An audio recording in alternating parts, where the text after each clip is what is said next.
11/2021, and it is 5:04 p.m.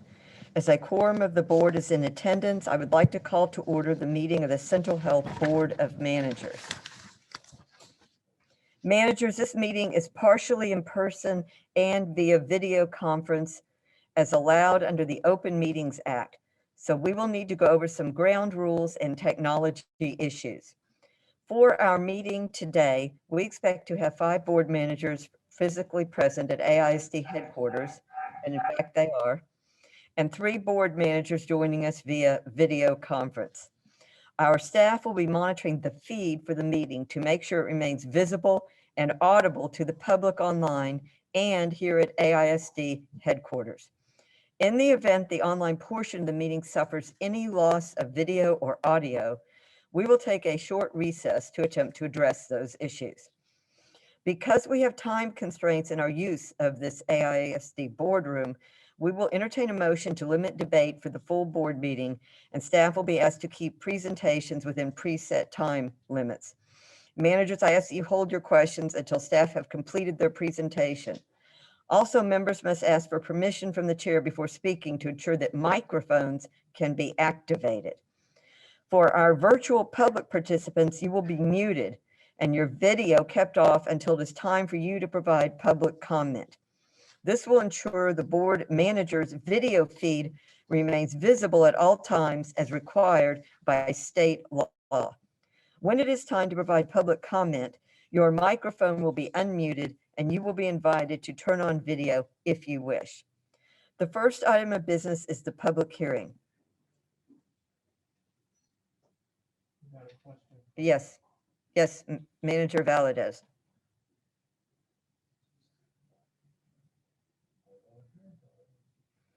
You're not. Yes. Thank you. I just wanted to ask Madam Chair whether or not everybody received the document I just sent on my comments on the CEC. I just wanted to ask if everybody got that. I have been advised, we have not, we've been here, but I've been advised by Ms. Perla Cavazos that she will be forwarding it to us.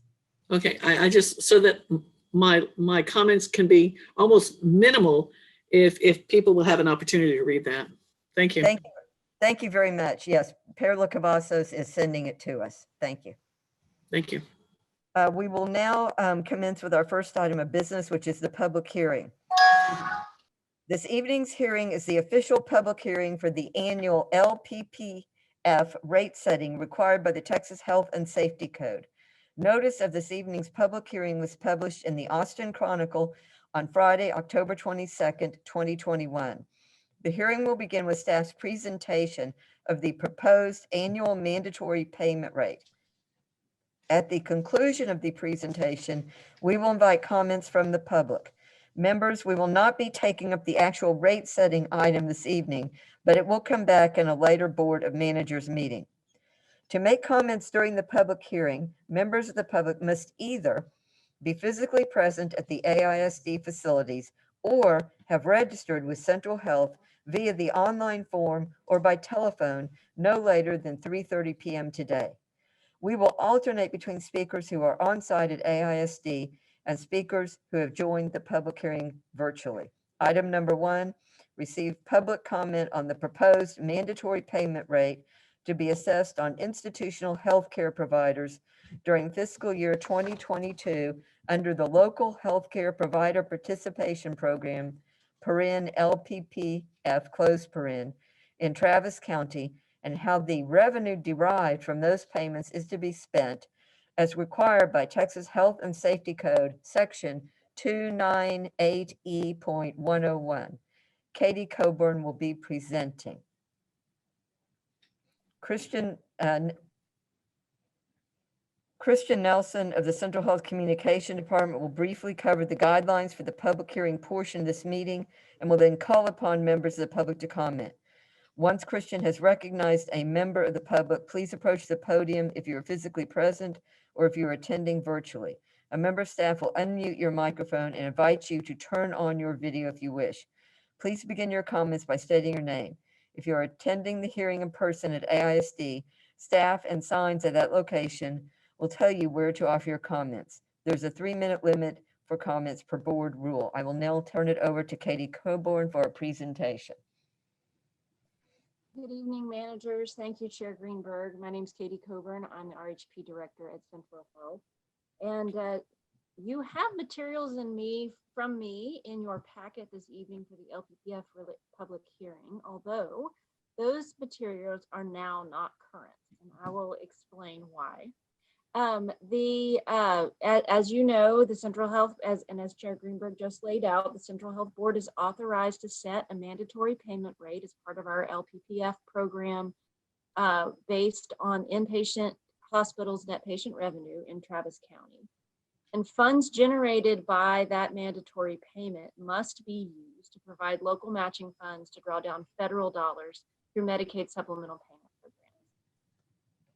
While we had planned to recommend the board set a rate this evening for FY22, there is still a great deal of uncertainty in the negotiations between the state of Texas and the federal government on what they may or may not approve in terms of supplemental payment programs for the coming year. The information on this is really changing day to day. We got an update as recently as yesterday. So things are very much up in the air about how much LPPF revenue would actually be needed. And with that level of uncertainty, we recommend the board postpone the actual setting of the rate until a later time when we have more information. And we will certainly come back and keep you updated through this entire process. The potential scenarios that could be coming your way are really across the board. It's even possible we may not set a rate for FY22 based on what we might learn from the CMS and federal and tech and state negotiations. So with all that uncertainty, we're recommending the rate setting. Thank you very much. Appreciate that update. Christian, do we have anyone wishing? Yes, we have 2 virtual speakers today. Thank you.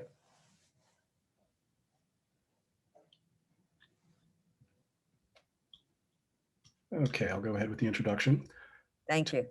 To be recognized to speak, you must request a speaking slot using our public communication online registration form or by leaving a voicemail 90 minutes prior to the start of the meeting. Individuals are asked their preferred language as they register to speak, and both the online form and voicemail greeting are in English and Spanish. When called upon to speak, please introduce yourself by name before beginning your comments. Each speaker will be limited to 3 minutes. Staff will be timing each speaker and will announce when a speaker has reached their time limit. To ensure the efficiency of the meeting, once we have let speakers know they've reached their time limit, we will allow for 30 more seconds to wrap up their comments before they are muted. Due to the restrictions of the Open Meetings Act, the board may be restricted in discussing any items that are not listed on the agenda for this meeting. The board may choose to set aside any new issues for discussion at a future meeting. At this time, I will call upon our first speaker, Geronimo Rodriguez.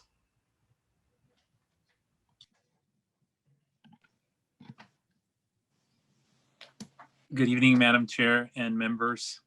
It's good to see you there at the school board.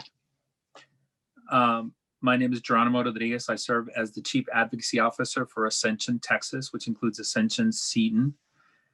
We appreciate Central Health's continued support for the local provider participation and the flexibility surrounding the rate, which provides critical funds for our hospitals and healthcare providers. We also acknowledge that even though you can't set a rate tonight, we do want to share our support for maximizing federal dollars to come back for the care of the poor and the vulnerable. In our case, we're looking at ensuring that we bring up to $55 million of funding for our community. And we continue to monitor the supplemental finance programs and the 1115 waiver approval that has some impact on this rate. So we appreciate you all's support. And just to be clear, Ascension Seton supports setting a tax rate in the very near future. Thank you. Thank you.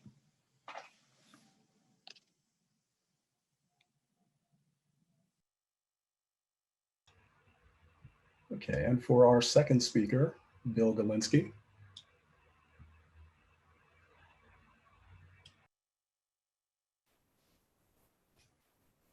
Good afternoon. You can hear me? Yes, sir. Okay, thank you. Good afternoon. My name is Bill Galinsky. I represent Baylor Scott and White Health, where I serve as Vice President of Government Finance for the system. I wanted to thank Madam Commissioner or Madam Chair and the Board of Managers for this opportunity. And I also wanted to thank and recognize Katie Coburn for an excellent summarization of what's going on. It's a very complex and fluid situation. And so we've been in frequent contact with Katie, either directly or through our representatives at Alonto Healthcare Ventures, and it's been very helpful. Echoing a lot of what Geronimo said, I'd like to express appreciation for Central Health's continued support of the LPPF and flexibility in surrounding the rate and rate setting and getting the rate to the right place so that we have the funds available when we need them. The LPPF and the support that Central Health has exhibited for that is critical to hospitals and other healthcare providers in providing the care needed for the vulnerable community of primarily uninsured and Medicaid recipients. And while we acknowledge that that the rate cannot be set tomorrow or maybe even next week or next month, we do want to emphasize that once more information is available, or even if more information does not become available, we'd like to explore setting a rate at some time in the future in order to avoid jeopardizing the $55 million in funding that our community so desperately needs, and to care for that vulnerable population. And so I just want to say thank you, and we appreciate your support, and look forward to working with you in the future. Thank you. Thank you. And Is there anyone else, Christian? that'll be it. All right, thank you very much. Thank you for your comments. I'm now ready to accept a motion to close the public hearing. Is there a motion? I so move that the Manager, public hearing be closed. Manager Valadez made the motion. Is that correct? And Second, yes. Manager Brinson seconds. All those in favor signify by saying aye. Aye. Aye. Opposed, same sign. Any abstaining? Thank you, managers. The motion passes, and I will move that the board close the public hearing. We will now begin the Board of Managers meeting, and the next item of business will be public communication. Members of the public who wish to make comments during the public communication portion of the meeting must have registered with Central Health via the online form or by telephone no later than 3:30 p.m. today. Christian, did anyone register to make comments for the board meeting? No, ma'am. Thank you very much. Then, given that there was no one who registered, we will now proceed to the consent agenda. Consent agenda. C1, approve the minutes of the Central Health Board of Managers, August 4th, August 11th, August 23rd, August 31st, and September 9th, 2021 meetings. C2, receive the quarterly investment report and ratify Central Health investments for September 2021. C3, adopt the fiscal year 2022 Central Health investment policy as presented by the Travis County Cash/Investment Management Department. C4, authorize the president and CEO to execute an interlocal agreement with Texas Municipal League Health Partners Benefits Pool. C5, approve the reappointment of Dr. Charles Bell, Mr. Jeff Knodel, Mr. Amit Motwani, and Mr. Eddie Southard to the Sendero Health Plans Board of Directors as recommended by the Executive Committee. Madam Chair, Yes. if I may. David Duncan, Council. As you all probably heard just now in C5, the original premise of this consent item was that it would come as a recommendation of the Executive Committee because the Executive Committee was unable to meet. The board has several options. You could take it up on your regular agenda if anyone would like to say some words about it or ask some questions. You can go ahead and vote on it on consent, or you could move it until next month. Those are your three options. But if a motion is made to approve all these consent items, you can certainly approve it on consent. Thank you. Is there a motion? Manager Bell. I move that the board approve consent agenda items C1 through C5. Is- I would like to please pull C4 and C5.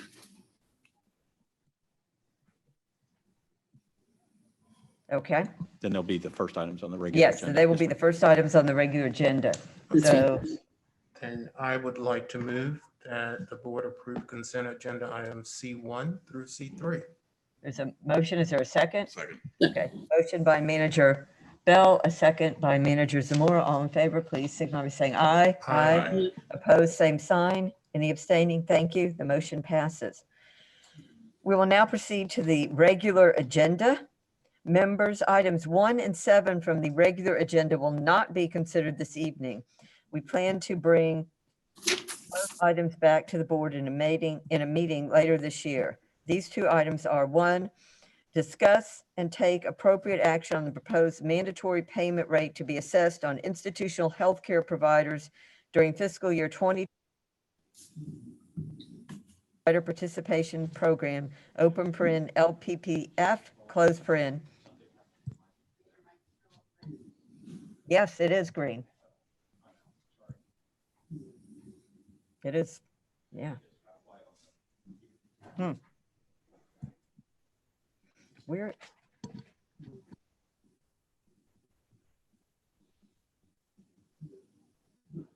Okay, turn back, okay.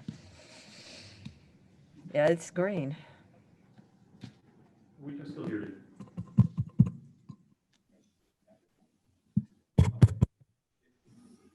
Okay, self-correcting, kind of like that tape, you know? So where do I need to pick back up? I was halfway through, and I'll just, due to technical difficulties, I will start with rereading number 1. Discuss and take appropriate action on the proposed mandatory payment rate to be assessed on institutional healthcare providers during fiscal year 2022 under the local healthcare provider participation program, open paren LPPF, close paren, in Travis County, and how the revenue derived from those payments is to be spent as required by Texas Health and Safety Code, section 298E.151, and receive and take appropriate action on the Central Health President and CEO's performance evaluation tool for May 2021 through April 2022, or other timeframe as might be appropriate as recommended by the Executive Committee. Regarding the CEO evaluation item, you will all be receiving from Susan Willers a draft of the new tool with some additional elements. When you receive that email, it will have instructions on the guidelines for any revisions or additions to the tool. Finally, because the Executive Committee meeting could not go forward, I would like to announce that the Ad Hoc Nominations Committee will be formed soon to make recommendations regarding officer positions beginning next year. I will be naming the members of that committee per the bylaws, and I will notify all of you who those members will be. The committee will meet in November, and all managers can make recommendations for officer nominations to me or to the members of that committee. Managers, at this time, I will entertain a motion to limit debate for all items in the regular agenda for our meeting this evening. Manager Bell. I move that the Board of Managers limit debate on all items on the agenda to 3 minutes per member per item. So motion, is there a second? Second. Second. Okay, there was a motion by Manager Bell and a second, I believe first by Manager Zamora. All those in favor? Aye. Aye. Oh, same sign. Any abstaining? Thank you. The motion passes. So we will now move back to the items from our I think it was C4 and C5. Let me go back to those. I just need to find them. Okay, we will take up item C4, authorize the president and CEO to execute an interlocal agreement with Texas Municipal League Health Partners Benefits Pool. Were there any questions on this item? Manager Valadez. Yes, real quick, only if there was a reason for the the new, is it a move or is it a change in the contract or the terms that we would be looking at? Thank you. Mr. Giesland, do you want to address that, or is there someone else who? I would can like- field it since I wrote it. Oh, yes, It's Mr. Duncan. the contract, it is a new contract, but it is to keep an existing contract. It's a mechanism. We originally had a contract with Deer Oaks, who is our EAP provider, employee assistance program. The program that we acquired that contract through, the co-op, is called PEBA, Public Employees Benefits Association. That is going away. PEBA is, we had an interlocal with PEBA, and PEBA is going away. This same entity, Deer Oaks, who is our EAP provider, has a contract with Texas Municipal League Health Partners Benefits Pool that they let local governments and other entities use. And so all we're doing is joining a different club so we can use the same contract. Thank you very Sorry for the much. long-winded explanation. Anything else? If not, is there a motion, members? I move to adopt item C4. I had a question. Yes, Manager Jones. Sorry. Yeah, I just want to, is this a custom, I understand you said this is customary, Attorney Duncan, with the Texas Municipal League to do this with other municipalities? How about with other healthcare districts? I honestly don't know if they have other healthcare districts. I know they have multiple other local governments signed up. I Yes, they work with do. them on their website. They're a very large provider of multiple types of contracts. They are. I am familiar with them, and they do provide. I'm familiar with them too. I'm just wondering, have they done anything like this with another healthcare district? That's all I was asking. I don't know. Yeah, we do not have that information. I Okay. know they have with many units of local government and of all sizes, but we do not know if they have specifically with a healthcare district. Anything else, members? We need a motion, is that correct? I believe you had a motion. Yes, we're. Manager Valdez, I believe. Thank you. Okay, Manager Valdez made a motion. Is there a second? Manager Motwani, second. All those in favor say aye. Aye. Opposed, same sign. Any abstaining? Thank you. The motion passes. We will now go to item C5. Approve the reappointment of Dr. Charles Bell, Mr. Jeff Knodel, Mr. Amit Motwani, and Mr. Eddie Southard to the Sendero Health Plans Board of Directors as recommended by the Executive Committee. Manager Valdez. Okay, my question, Madam Chair, was whether or not we knew what the Sendero member demographics is, and whether or not, and that's with respect to everything, ethnicity, race, gender, et cetera, and whether or not the Sendero board reflects this.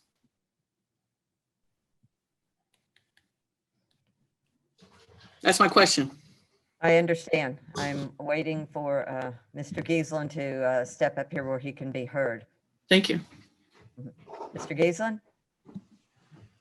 Yes, thank you, Mike Giesland. With respect to Senderos, and I'm looking at the participants on the call right now, and Wes, or I don't know if anybody on your team is on the call and could field this, but with respect to a health plan, specifically an insurance company, there are limitations in terms of the data that can be collected as it relates to race and ethnicity. And that is both a legal and or regulatory issue. With respect to the diversity of the Sendero board, relative to the population that we're privileged to serve, it is a very diverse board. And Dr. Bell, I'll let you opine on that as the chair, or Mr. DeLargy, outgoing chair, or if Mr. Largy is on the line and would like to opine on that. Thank you, Manager Bell. Thank you. Yes, the board is quite diverse. We have 2 African-American members. We have 1 female. We have 1 Hispanic, and I think that's it. Actually, 3 African-American males, I'm sorry. So it does reflect the diversity. Now I know that Manager Valadez would probably like to see more Hispanics, and the fact that And women. equal to those African Americans. But as you heard, It's not a board that you can just go out and find volunteers for. It is a board that has specific qualifications and requires a certain amount of knowledge with regard to health plans, especially when working with Sendero because of Sendero's complex financial situation. And so as we move forward in hopefully sustaining the Sendero Health Plan, we do need that expertise, and that expertise is reflected on the board. Thank you, Manager Bell. Members, is there a motion?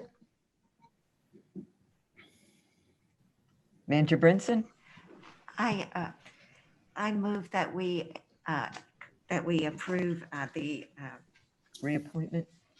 sorry, I move that we approve the Sendero Board recommendations. Second. Yes, and second by Manager Zamora. Thank you. I was hearing a voice, wasn't sure where. Thank you very much. All right, all those in favor? Aye. Aye. Opposed, same sign. Any abstaining? Thank you, members. The motion passes. Yes. Abstaining, please. Oh, yes. Thank you.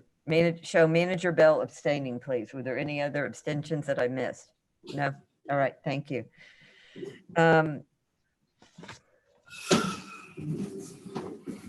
Okay, managers, at this time, I will entertain a motion. Did we do the motion? Yep, we had to jump around. Okay, so I believe we are now at number 2 on the regular agenda. Yes. Madam Chair? Do you have a question? Well, actually, just one last comment.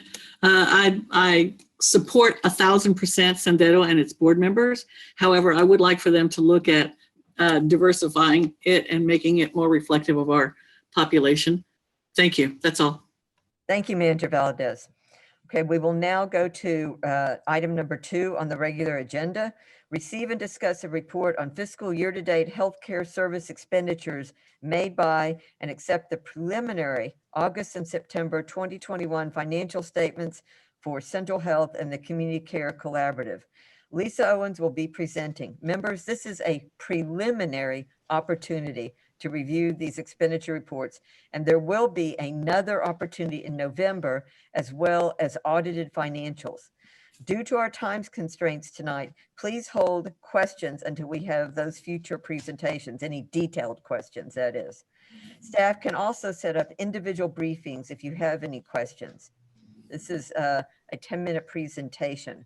I will turn it over now to Ms. Owens. Thank you. Good evening. Lisa Owens, Deputy Chief Financial Officer. Tonight, we did include, due to the timing of our September meeting being so early, we did include the August and preliminary September financial statements. However, if it's okay with you, Chair Greenberg, I will focus on September. As you mentioned, we're happy to take questions and follow up, but I would like to focus on the September financials as we have preliminary numbers. Okay, great. So we had a great year, very exciting. We had a lot of great activities and a lot of exciting work that happened. A few highlights was that we did have $239 million in property tax revenue. We've spoken about this a couple times due to the timing of the certified roll 2 summers ago. We did have over budget. We under budgeted and had more sources of funds from property tax. We also had healthcare delivery expenses of $140 million and GAAP reporting that assets increased $72 million. We will talk through the LPPF balance, but it is at $37 million as of the end of the fiscal year. So looking quick at our assets, again, as we've talked about in past presentations, we have a strong cash position. And in late September, we did receive the bond proceeds from the bond issuance that we did of over $77 million. So our total cash at current assets is at $346 million. We also have restricted assets for capital acquisitions. You'll see a significant increase year over year in that at $25 million. We did reserve in fiscal year 21, over $16 million for the Colony Park project, as we still plan at this point to cash fund that. So those reserves are there for the Colony Park project. And you'll recall we used debt financing for Hornsby Bend and Dow Valley, which is underway. We also had the 36.8 million in LPPF cash and investments. We acquired a major transaction in the fall as well with the purchase of the Hancock building.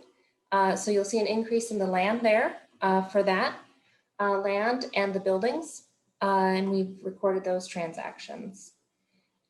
So our total assets preliminary assets at the end of September 30th is $607 million.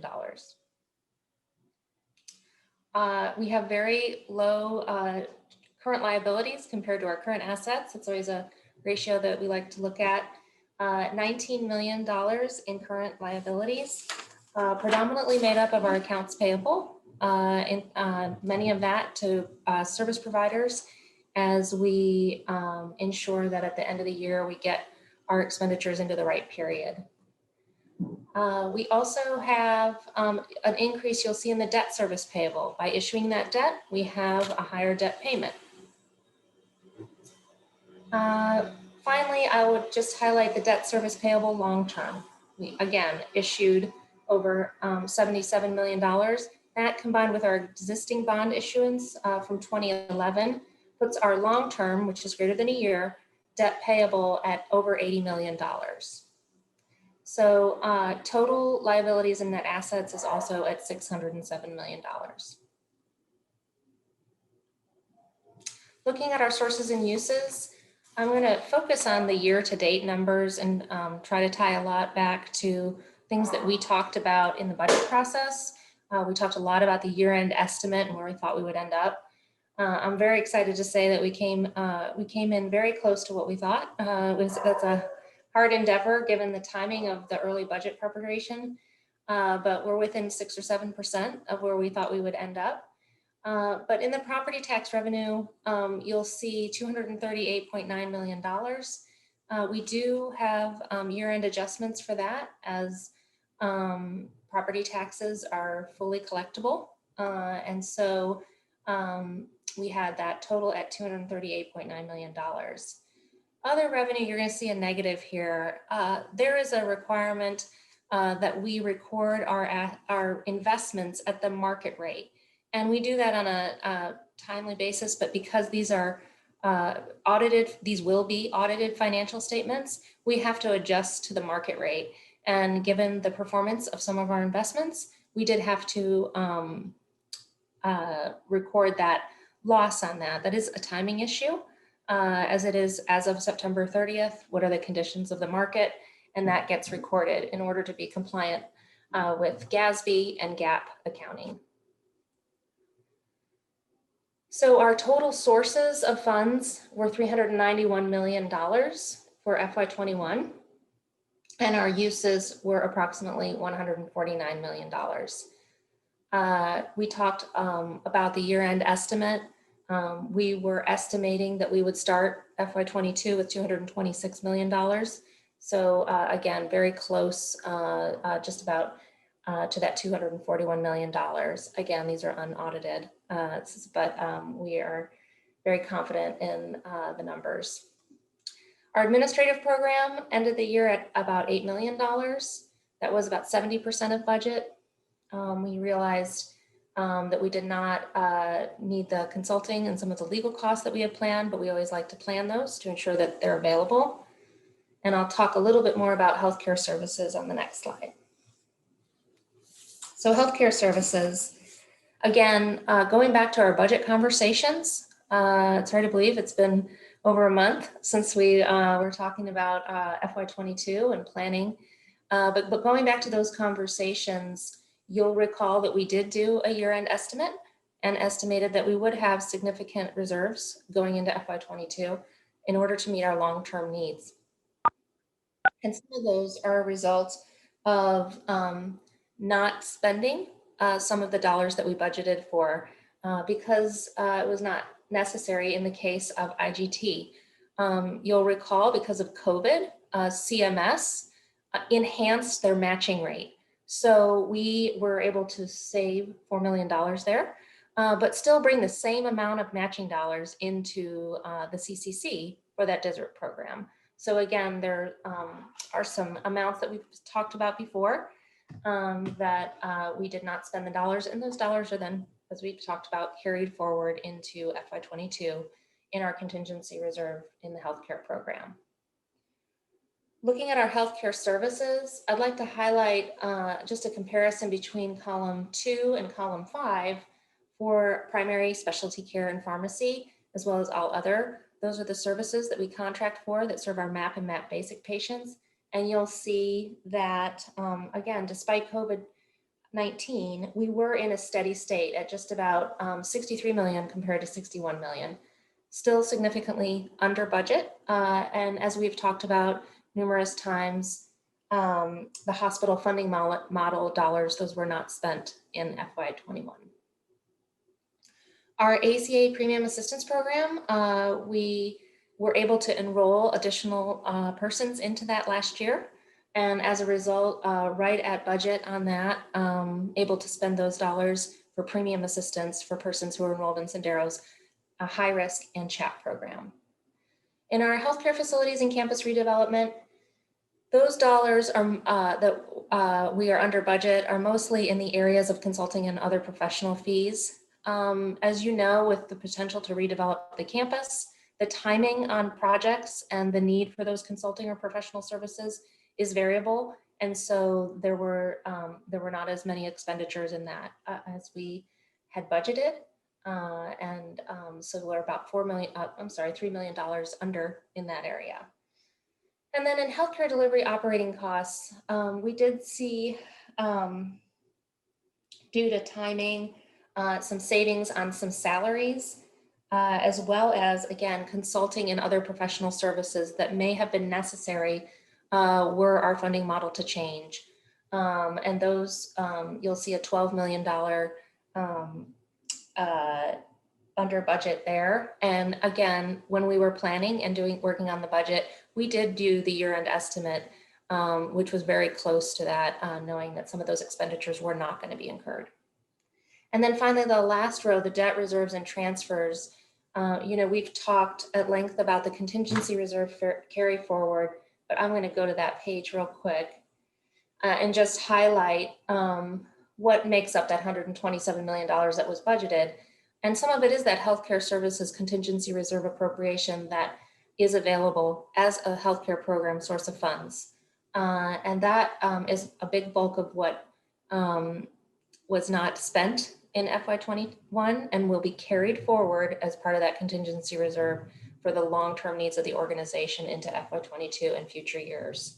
Again, we did transfer significant reserves for the Colony Park project, as well as other ongoing operations. And we did issue that debt to cover the Hornsby Bend and Dow Valley clinics. So I wanted to really just highlight some of the major variances. I know that these questions have come up in the past, and as we talked about this in the budget process, our estimates were good, and we're looking forward to presenting the audited financial statements in January after we work with our auditors over the next few months to ensure that we can get that audit report back to you in January.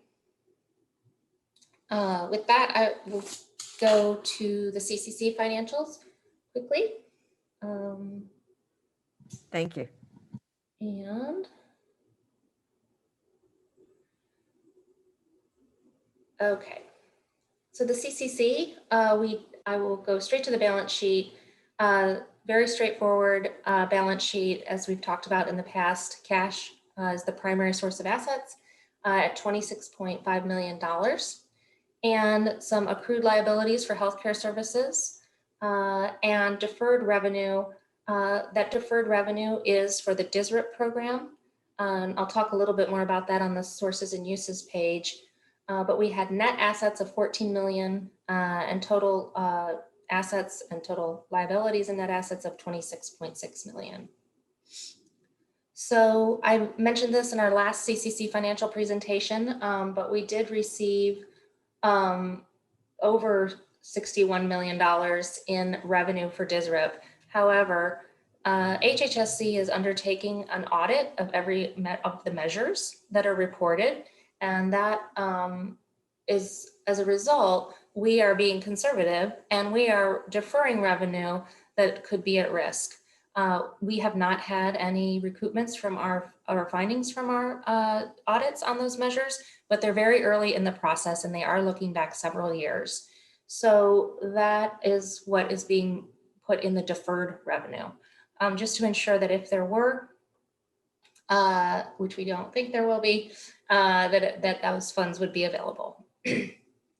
In healthcare delivery, we had about $15 million in expenditures, and then the UT and DSRIP project costs at $35 million and $11.6 million. So again, our net assets at $14 million.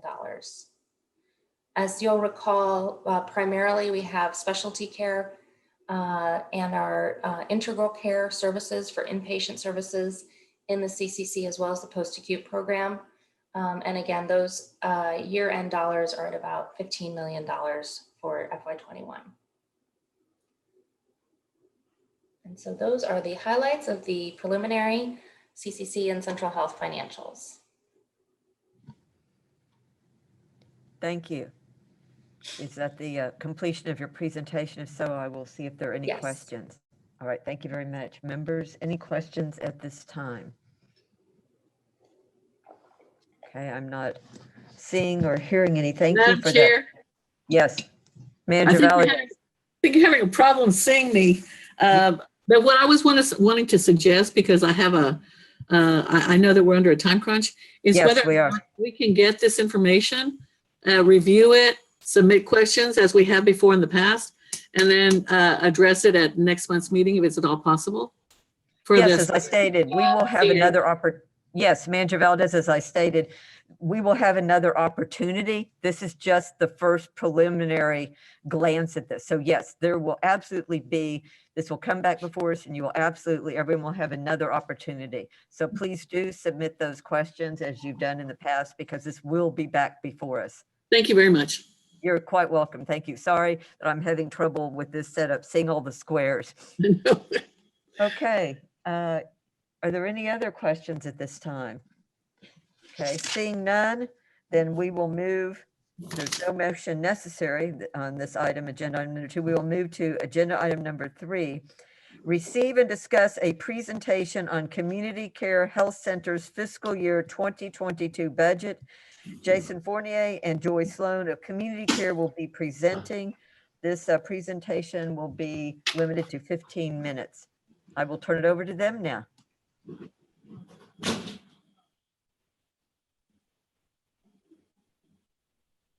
Thanks, Madam Chairperson, and good evening, Board of Managers. As Chairperson Greenberg indicated, Jason Fournier here with Community Care, and Joy Sloan.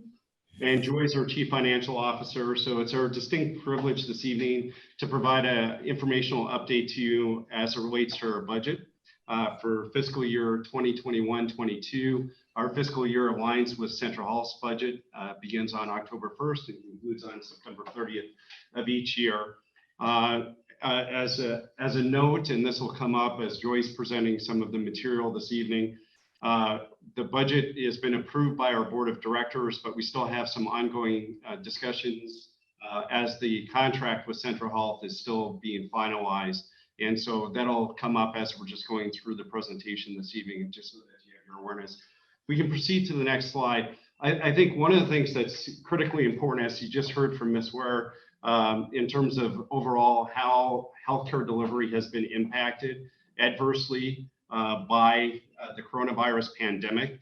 And so the first 3 slides in the deck really go ahead and outline what has happened across the country and across the state of Texas relative to service as a direct response. This is data from what's known as the Health Resources and Services Administration 2020 uniform data system report. And what you'll see consistently is both on the medical and dental, and the next slide's on dental, is there were significant decreases overall as it relates to capacity. Community care actually was able to buffer that better than our peers, both nationally and across the state of Texas, where there was a net decrease in overall medical visits. For our peers, we actually saw an increase overall, and that's attributable to a couple of different things. But one would be the growth that we experienced within carousel pediatrics despite the actual pandemic. So if we can proceed to the next slides, these are trends more for your awareness. Same thing on the dental.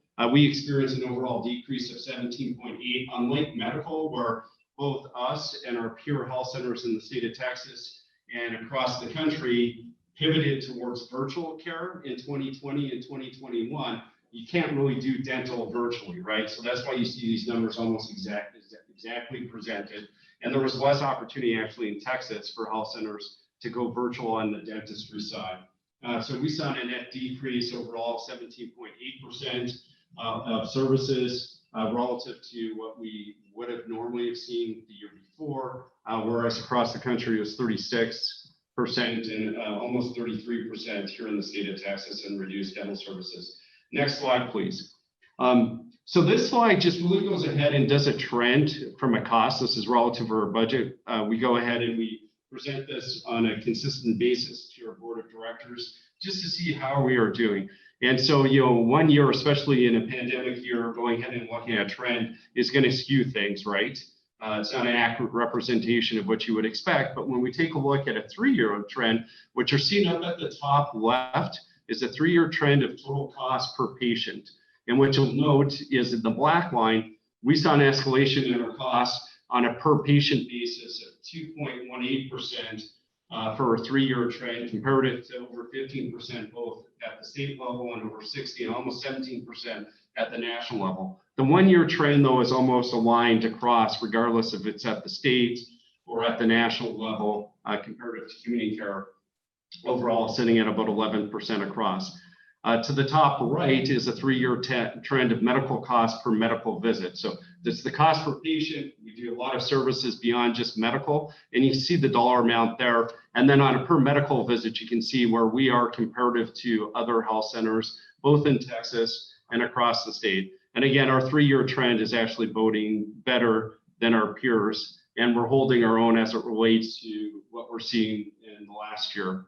Then at the bottom is just the total amount of funding that we receive through the federal government, through the Health Resources Services Administration. We have a much lower level of investment. That's not because we've done anything wrong. It's just in our community, the community health centers initially grew up through the city of Austin, starting in the early 1970s. And really there wasn't a securing of direct federal assistance or federal support until 2001. And so that investment at the federal level hasn't been to the significant level that has been in other communities that are being compared, simply because we had investments that were done at the local level first, again, through the city of Austin, and of course now through Travis County taxpayers and through you as our partners at Central Health through the hospital district. I'm gonna, if we can proceed to the next slide, I'm gonna hand it over to Joy. Yes, please. She's gonna go ahead and talk about some of our financial pressures. So Joy. Thank you. Good evening, everyone. So yes, as we looked at fiscal year 22 budget, we talked through several of our financial pressures that we're experiencing. So we have a continued impact of COVID-19. We planned on about a 10% reduction in encounters for the first 4 months of the year, as we're not seeing all of our capacity get back up to where it was pre-COVID. And we're beginning to work on some pretty robust plans for how we get patients back into the service that we know that they desperately need. And then we also have a sustainability of delivery system reform. So the DSRIP program funding that we had originally heard was going to be gone at the end of this year. We've gotten a year breather on that. And we're still working through exactly what that's going to look like in fiscal year 22. And then increasing pharmacy costs and erosion of pharmaceutical patient assistance program rebates are kind of a big pressure for us, as we're seeing those margins kind of decrease a little bit. So where maybe we were spending 45% of our revenue on drugs. Now we're spending 50 to 55% of our revenue on drugs. As we're seeing those costs climb, and we're seeing some of the pharmaceutical companies pull out some of the rebate programs that they used to offer. And then increasing technology costs, over 30% increase this next fiscal year. And that's partly because of the Epic implementation and cost of running Epic.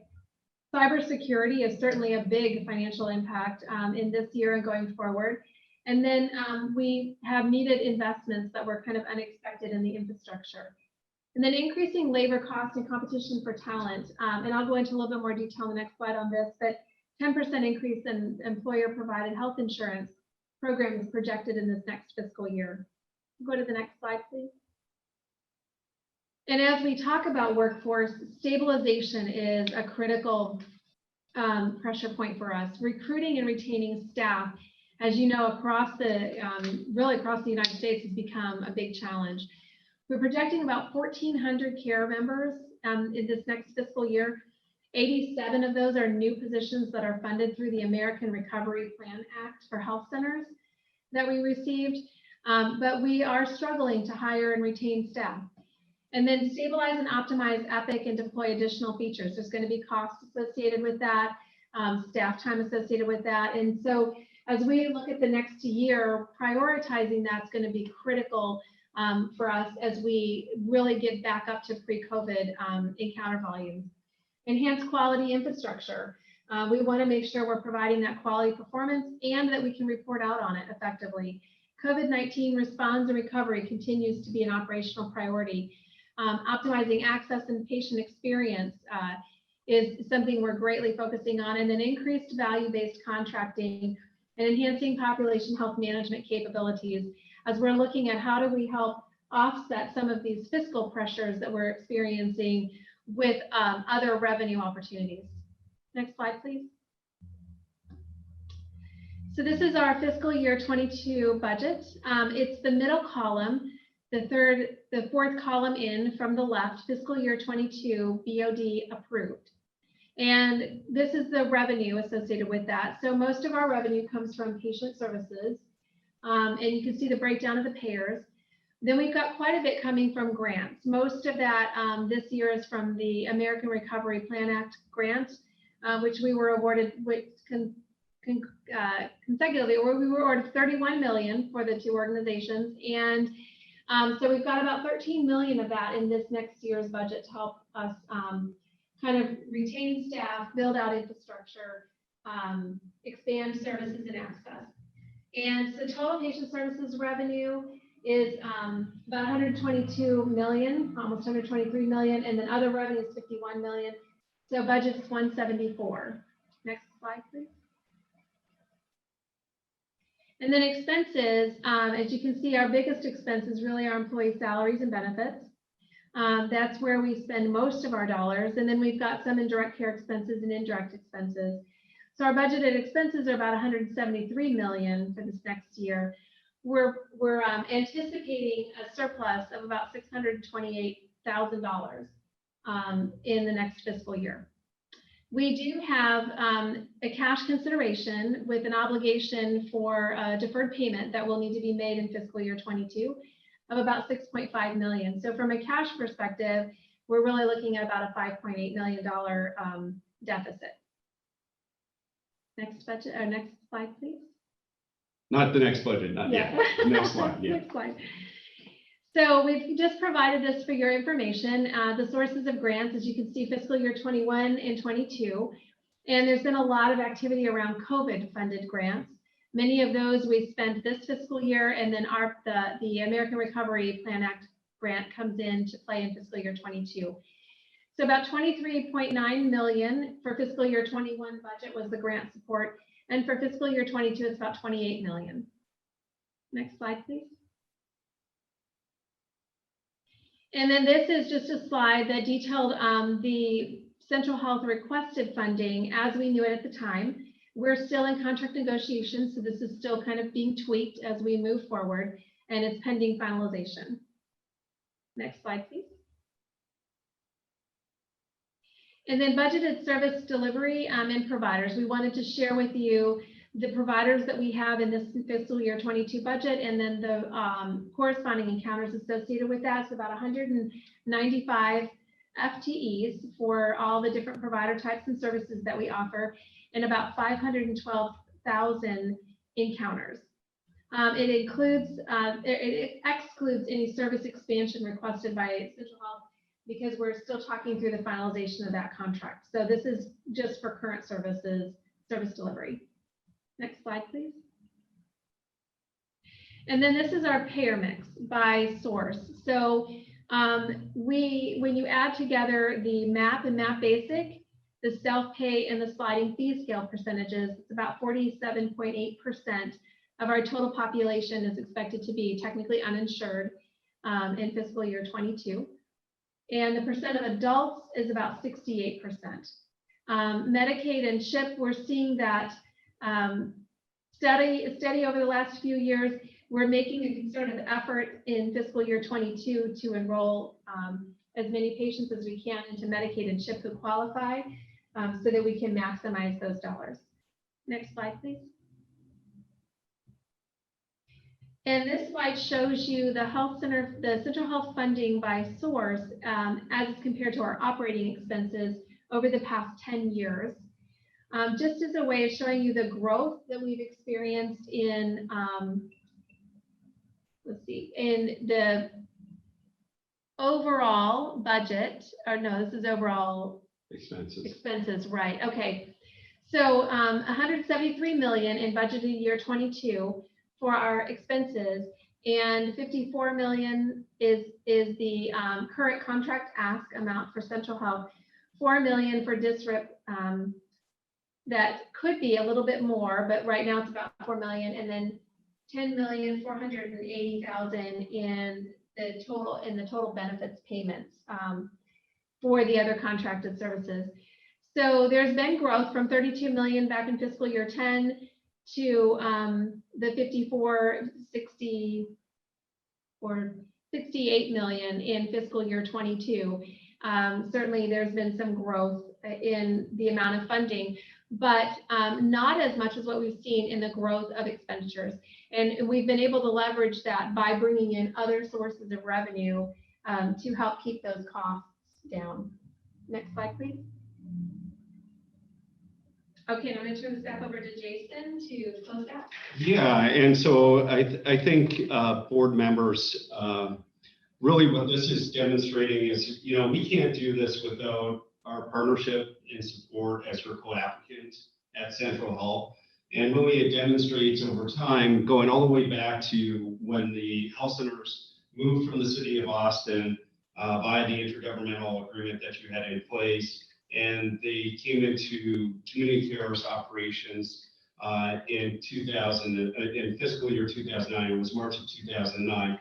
And so you can see here the total number of unduplicated patients back in 2009-10 is a little bit over 58,000 and 222,000 unique encounters. And then you can see the percentage of funding that's been received proportionally, inclusive of DSRIP and all sources, on the orange line from Travis County Healthcare District. And then in the purple, you can see where the uninsured payer mix has gone, right? And so obviously with our absorption of Carousel Pediatrics, that had a fairly dramatic impact on the payer mix from a short 3 years ago, where it was about 55% to now where we're estimating it to be almost 47% this year. Noting again that our adult population is still sitting at about 68% for this current fiscal year, which started a short 2-3 weeks ago, right on October 1st. Next slide, please.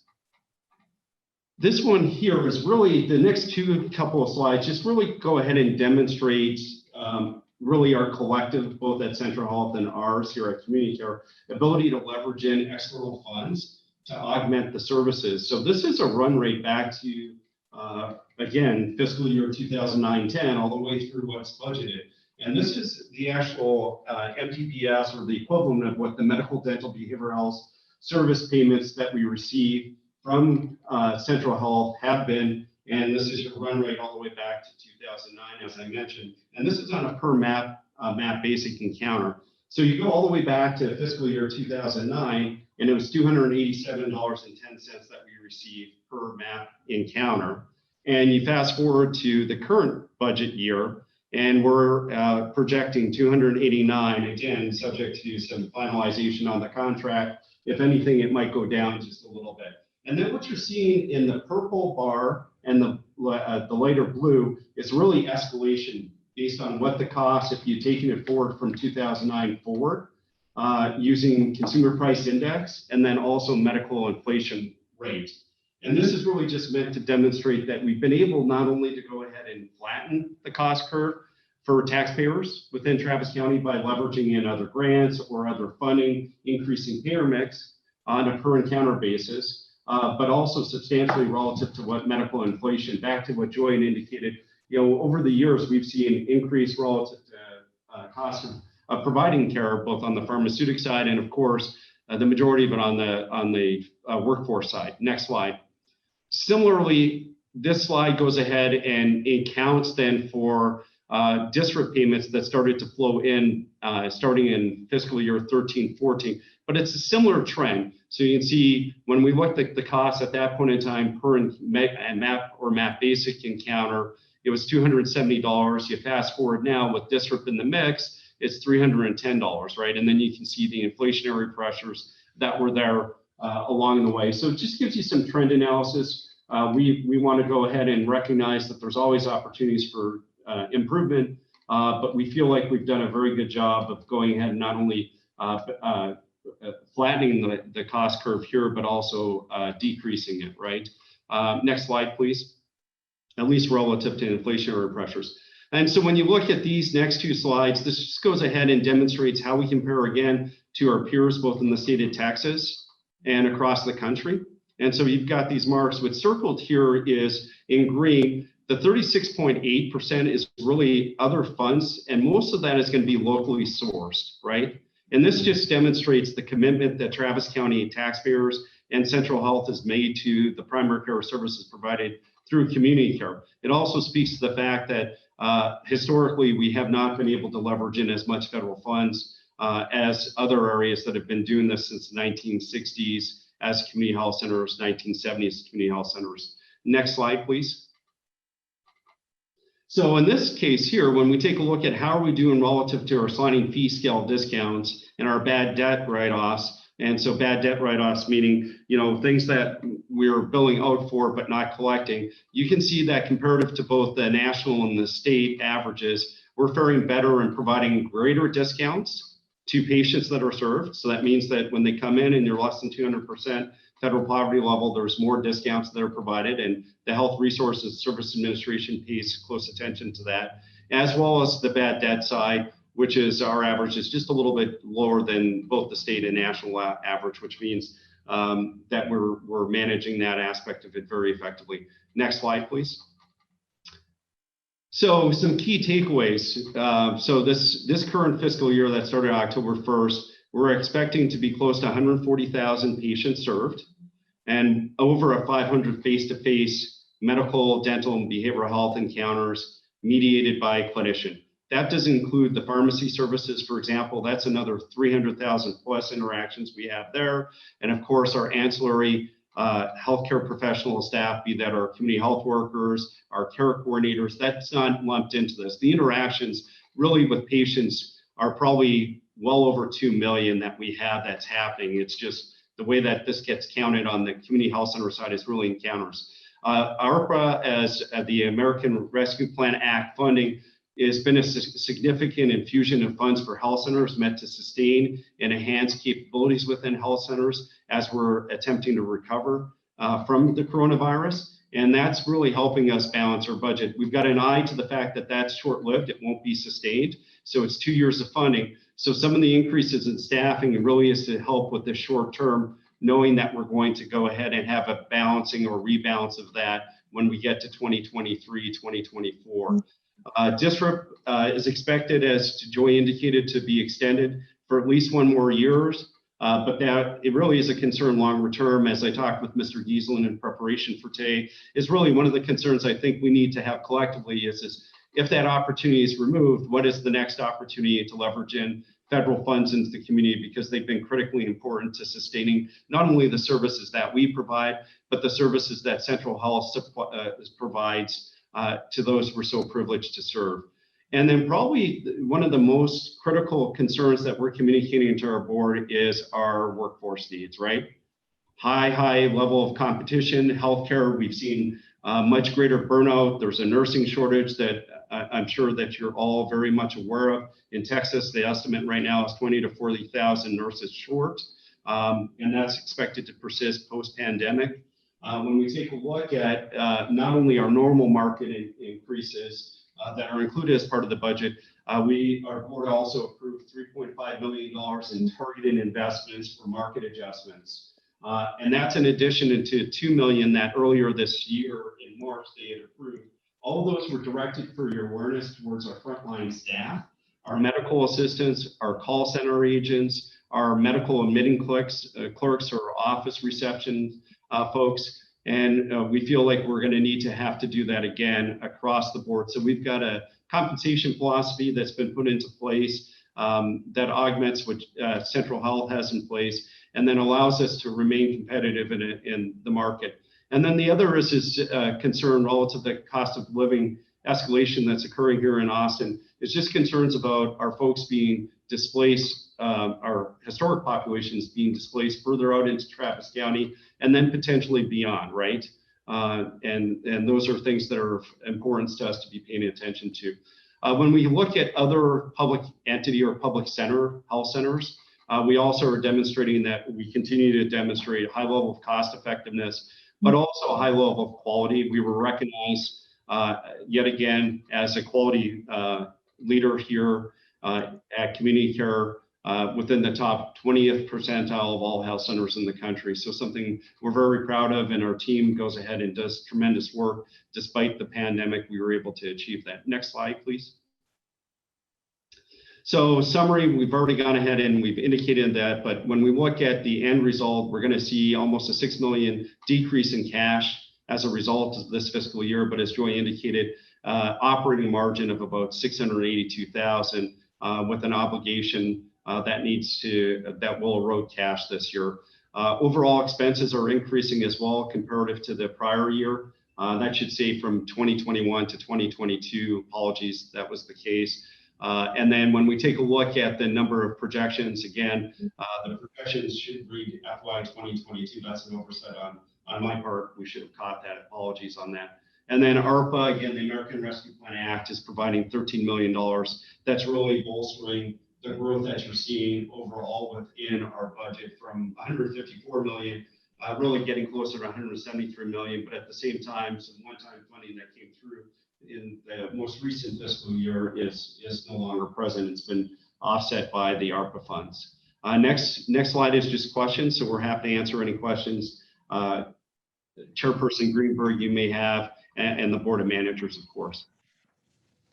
Thank you very much for that comprehensive presentation. I'm now going to turn it over to board members for any questions. Any questions at this time? Manager Zuniga, I believe. Thank you for that great presentation. But I'm so glad that you brought up the nursing shortage. That's going to continue for a very long time, and the pipeline for nurses coming in is not going to get any bigger because of the restrictions of the hospitals now. And nurses are getting paid a ton to be contract workers and go to other places. And so I was really concerned about what you're going to do to retain the nurses you have more than pay. I think it's going to take more than that to get our great nurses to stay and continue working with our community. You don't have to have a plan now, but I'd be interested to see what happens. Yeah, I think very appropriate question. We're happy to follow up with that one, Manager Zuniga. Manager Musaitev. Thank you. Thank you, Jason. And I'm sorry if I missed your name. Joy. Thank you, Joy. Actually, a follow-up to what Manager Zuniga just mentioned. I'm actually doing a study on community health workers' experience during COVID-19, especially health workers. And I think the biggest issue that we've had during this pandemic is amongst these health workers is the frustration and anger, and they haven't been well treated. And one of the recommendations that has been to retain these good talent is really addressing their mental health. What counseling are you providing, and making it more of a healthier environment for these health workers? So in order to retain, sometimes money cannot only just is not the only incentive to retain good talent, but it's just having an environment and that's supportive and the training appropriately for them. So I just wanted to add that. Thank you. Thank you. Thank you. Manager Valadez. Manager Valdez, you need to unmute. I apologize for not having heard everything, but I did read it. I heard most of everything you said, and you know I'm a big supporter of community care. My big ask, I outlined some concerns in a sheet that I distributed. If somebody can give one to you, I'd appreciate it. What I'd like to know, Jason, is if we could schedule, and this is based on Madam Chair and Central Health being amenable, a meeting with you, just maybe a work session, so we could go through and ask, without there being time limitations, talk about some issues and maybe get some parameters or get better information with respect to community care, so we can make sure that we continue to support you and maintain you in accordance with your needs, and to try and see what we can do to offset whatever losses are being experienced. That's my big ask for right now, Madam Chair and Jason. Yeah, well, on our side, we're of course fully amenable to whatever you and Madam Chair Greenberg decide. Absolutely. I appreciate it. Thank you very much, Madam Chair. Yes, Mr. Giesland, did you have something to add? No, I just wanted to advise the board that there are ongoing contract negotiations right now as we speak, and there's a number of staff, both at the executive level, but also you got subject matter experts that are involved in this as well. So that work is continuing, and will continue until we get a conclusion on the contract. Just wanted to advise the board as much. And with respect to those contract negotiations, and I'll defer to Jason on this, but there are some things that in an open workshop type setting may be disadvantageous to community care based on competitive information and sensitive financial information. But I don't want to speak for Jason in that regard, but I wanted to put that out there for the board's consideration. I appreciate that, Mike. What I was hoping for is something more along the lines of maybe maybe executive or closed session, work session, maybe like a little 2 or 3 hour retreat, so we could talk and just Manager Valdez, of course, we have to be scheduled. Right. There are very specific parameters, as you're aware, as to what we can take up in closed session. And I know we have Mr. Duncan here, but I'm not sure what we could take up in closed session. It might be better if you have specific questions. Well, I submitted some. He can look at them, and then we can talk about them, Jason. I think it might be best, given contract negotiations and the very strict limitations about what can be done in closed session, if you get questions to Jason, and I'm sure that Central Health Perla can assist you with that, and she's nodding yes. So why don't we handle it in that manner for now? I appreciate that, and the reason I was asking in that way, more of a loose way, is because I'd like to see that clinic utilization numbers in services, and seeing whether or not you're noticing any drops, and in light of the fact that we're going to be seeing ACA enrollment drop down, to a lower level, so people who are under 200% would still be able to sign up for ACA within a short period of time. And so how is that going to feed into our MAP and MAP basic population when they would be eligible to apply for comprehensive health insurance? That's one of the things that I was referring to. Okay. Though I think you've said that you have already sent those questions to Mr. Fournier. Yes. No, I didn't send them to him. I sent them to our board. But excuse me, Perla Cavazos has advised me that she has sent the questions to Mr. Fournier. Right. And so I think that would be the best way to proceed. Thank At you. this I point, appreciate that, Manager Madam Chair. Bell? Manager Valdez, I do understand the need for good information with regard to our enterprise partners. But I'd also like to just outline for the board that community care has a board.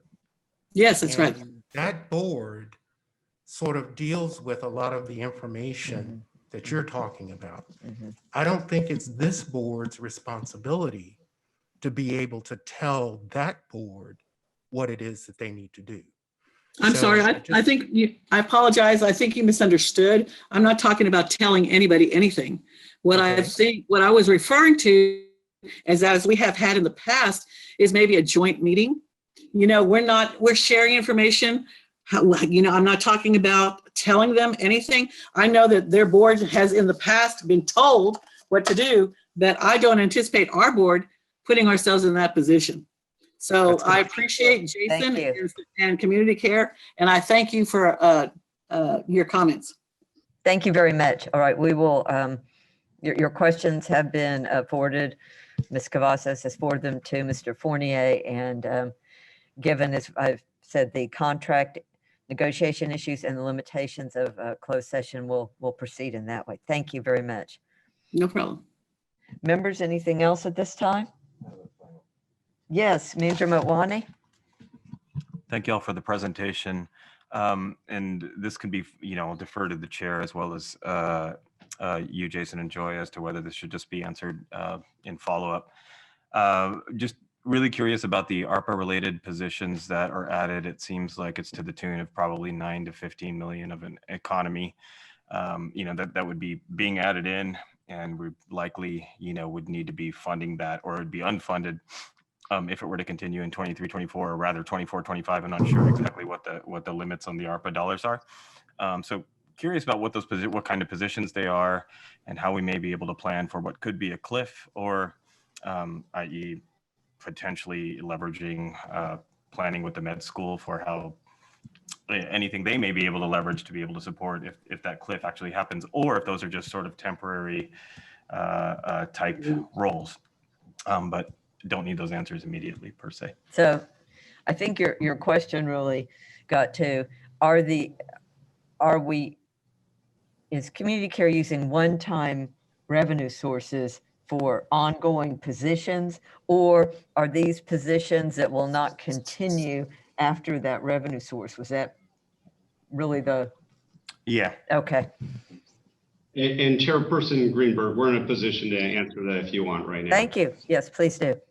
And very astute question. And I think it's actually a hybrid. It's both. So a good chunk of the $13 million is there's some capital investments that are going to be made in infection control, new equipment. But the vast majority of it, about 7 million or so, is going to be directed towards personnel. Some of this is about helping us move past the pandemic. There's some pent-up demand on the population health side. As you're aware, we implemented EPIC.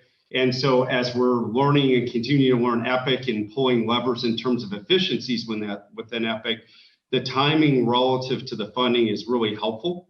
And we feel that window is about 12 to 18 months for those efficiencies to be realized. And so some of these positions, then the vast majority of them are either billing, they're financial assistance staff, they're folks that we call our pre-registration staff that are helping with some of the nuances of the transition towards EPIC. And then, and so those staff, either through natural attrition, because we of course go through an attrition process with our staff anyways. So we would see those positions going away 2 years from now through that process. And then there's other staff where we're actually hiring dedicated staff that are going to persist. A prime example is increasing the number of medical assistants that support our clinicians from a ratio of 2 to 2.5. Those are going to persist. But there's additional care teams, including clinicians, that are being funded. And so we're very aware of the fact that those positions are going to need to be sustained, but they also have to be self-supportive. And self-supportive through various different revenue streams that we have available to us. So in earnest, we're planning and discussing with our board what that looks like. But we don't expect there to be a cliff by any means 2 years out, that we're coming back to you as our applicant partners on the health center front, asking for you guys to bail us out. That's not our intention at all, sir, and board of managers. Thank you very much. Managers, any other questions at this time? I'm not seeing any, and there is no motion necessary. So thank you very much, Jason and Joy, and really appreciate it. And thank you, managers, for the discussion. We'll now move to agenda item number 4, discuss and take appropriate action on a proposed business arrangement for Sendero Health Plans, Inc., and an update on 2021 enrollment. Wes Durkowski will be presenting. I announce that the board is convening in closed session to discuss agenda item number 4 in closed session under Texas Government Code Section 551.085, Governing Board of Certain Providers of Healthcare Services, and Section 551.071, Consultation with Attorney. And I'm going to go ahead and read agenda item number 5, discuss and take appropriate action on the fiscal year FY 2022 budget for Sendero Health Plans, Inc. Agenda item 5 is also being taken up in closed session under Texas Government Code Section 551.085, Governing Board of Certain Providers of Healthcare Services. Also, I'm going to go ahead and read agenda item number 6, receive and discuss updates on the 1115 Medicaid waiver, delivery system reform, incentive payment, open paren, DSRIP, close paren, program and associated projects, the Community Care Collaborative, and other healthcare delivery partners, programs, projects, and arrangements, including agreements with Ascension, Texas. Agenda item 6 will also be taken up in closed session under Texas Government Code Section 551.071, consultation with attorney.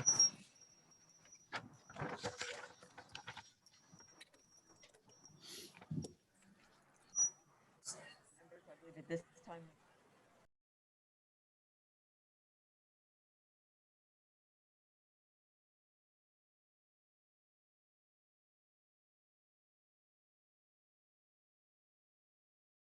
session. We are now in open session.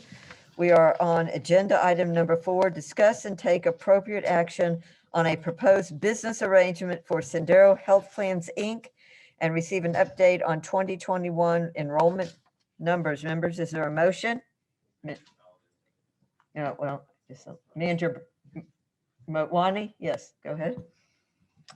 I move that the board approve the resolution provided to managers before the meeting approving Sendero management to negotiate and execute the proposed business arrangement for Sendero Health Plans, Inc. And was there a second by Manager Brinson? Okay. Yes. We have a motion by Manager Motwani and a second by Manager Brinson. Is there any discussion? Seeing none.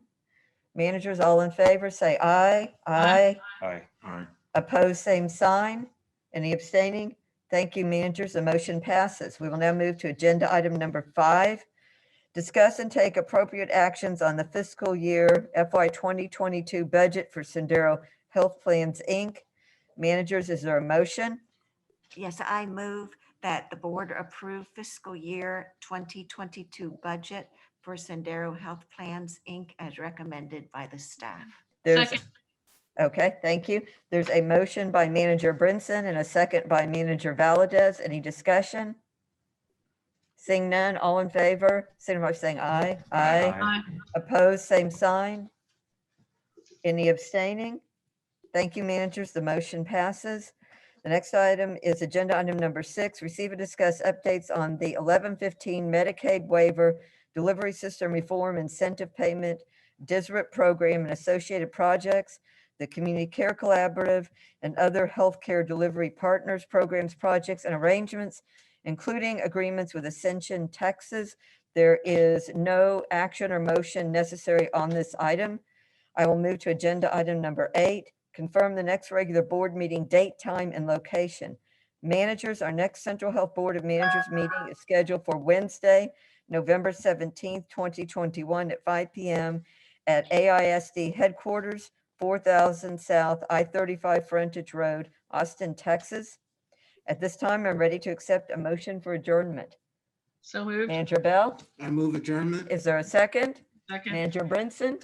Okay, we have a motion by Manager Bell, a second by Manager Brinson. All in favor, say aye. Aye. Opposed, same sign. No. Anybody abstaining from that one? Seeing none, the motion passes. Thank you for all of your time and attention to our members, to those who had comments in the public hearing, to all of our staff, and to others. Thank you very much. Have a wonderful evening. I want to thank Central Health for their sympathetic ear towards the passage of my mom. Thank you. And Thank I you said very same much. thing to you, Sherry, for your father.